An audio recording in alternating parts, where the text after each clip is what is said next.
Kalau ada orang yang motong kuku hari-hari ini,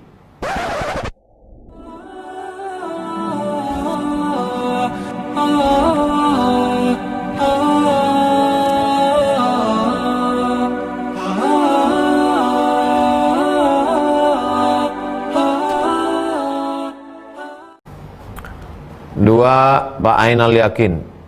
Ustadz, apa hikmah dilarang motong kuku dan rambut bagi yang mau kurban ketika sudah masuk Zulhijjah?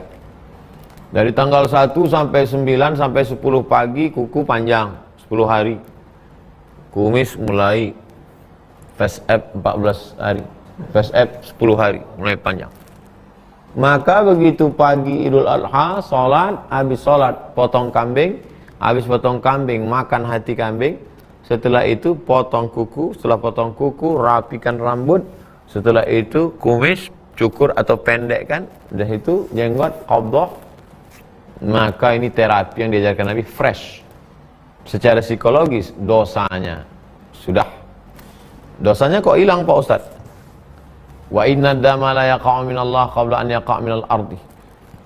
Sebelum darah kambing yang dipotongnya itu menetes ke tanah, ampunan Allah sudah turun kepada dia. Secara psikologis dia sudah bersih dari dosa dan dia merasakannya itu fresh pada saat potong kuku bersih, kemudian rapikan bulu-bulu badan. Nah, jadi ini terapi yang diajarkan Nabi. Tapi hukumnya sunnah. Kalau ada orang yang motong kuku hari-hari ini, dia berkurban, kurbannya tetap sah karena bukan rukun, bukan syarat, bukan wajib, sunnah. Ibu Anindya, Ustadz, saya punya penyakit yang mengharuskan saya operasi. Tapi setelah tahu kalau benang operasi tersebut dari usus babi, saya jadi ragu Ustadz. Tanya dokter baik-baik. Jangan-jangan kita hanya mendengar informasi, mungkin sudah ada kemajuan teknologi. Bisa jadi hoax, bisa jadi dulu sekarang tidak lagi. Bisa jadi juga kalau memang betul-betul dapat dipastikan demikian, maka ibu pilihannya dua, antara mati dengan makan babi. Jangankan pakai babi, makan babi. Nggak boleh pilih mati. Kata dokter, ibu operasi. Ibu makan babi atau mati. Nggak boleh ibu pilih mati. Dan ayatnya Pak Ustaz, la tulqu bi aidikum ila tahlukah. Jangan dengan dirimu sendiri kau jerumuskan ke dalam kebinasaan. Makan babi aja boleh saat darurat, apalagi cuman pakai benang babi. Nah, itu. Yang tak boleh itu nyantai-nyantai shopping pakai tas, pakai jaket kulit babi. Nah, itu tak boleh. Pakai bedak kuasnya bulu babi. Tak boleh. 4 Pak Bahtiar, bolehkah kita memberi zakat kepada saudara kandung yang sudah cerai dari suaminya? Bapak tak boleh memberi zakat kepada orang yang wajib bapak nafkahi.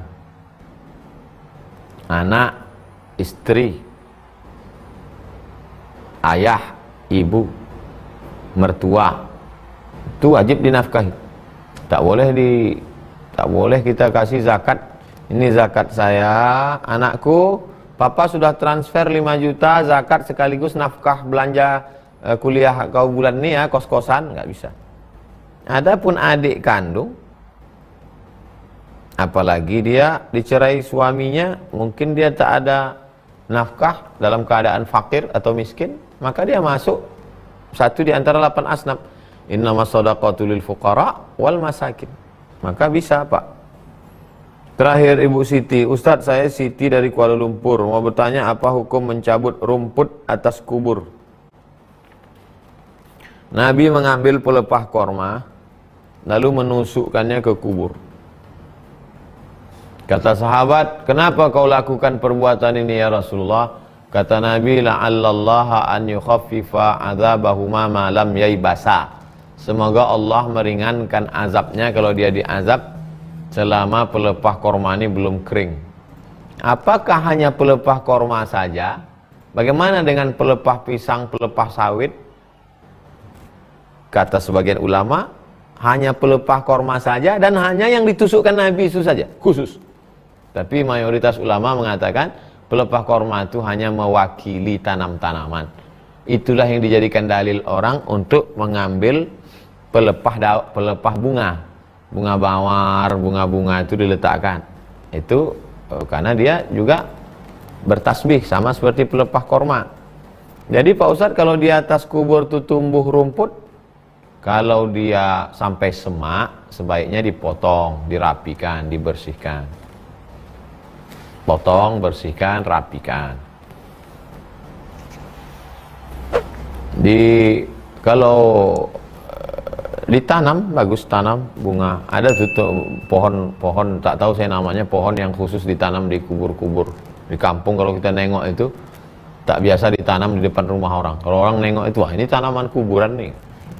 Nah, itu. Oleh sebab itu jangan sampai dibiarkan kuburan semak, sampai kalau kata orang Melayu, lalang setinggi toga. Lalang itu setinggi tegak. Jangan sampai begitu. Potong, rapikan. Innallaha jamilun yuhibbul jamal. Allah itu maha indah, dia suka pada yang indah-indah. Allah suka pada yang bersih-bersih. Innallaha tayyibun la yaqbalu illa tayyiban. Allah maha suci, maha bersih, tak menerima kecuali yang bersih-bersih. At-tahuru syatrul iman. Suci itu setengah iman.